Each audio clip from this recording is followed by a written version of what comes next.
إذا عندك وجع برئتيك أو قحة أو بلغم أو وجع باللوز عندك أو ريحة ثمك دائما كريهة أو عندك لعيان بالمعدة بدك العلاج، أسألك بالله إنك تنشر هذا المقطع لوجه الله تعالى، وروح إذا نشرته الله يرزقك مد البصر وعدد حبات الحصى، الله يرزقك رزق يتعجب منه أهل السماء وأهل الأرض، كل من نشر هذا المقطع وشيره لوجه الله تعالى.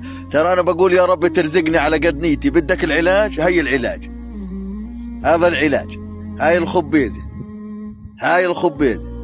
لا تاكل الخبيزة غير نية، لا تاكلها غير وهي نية. إذا أكلتها بطبخ ما لها فائدة. بدك تاكلها نية على الريق، وقبل النوم على الريق بدك تاكلها نية، وحاول إنك تاكلها حوالي 12 يوم 13 يوم لغاية 21 يوم.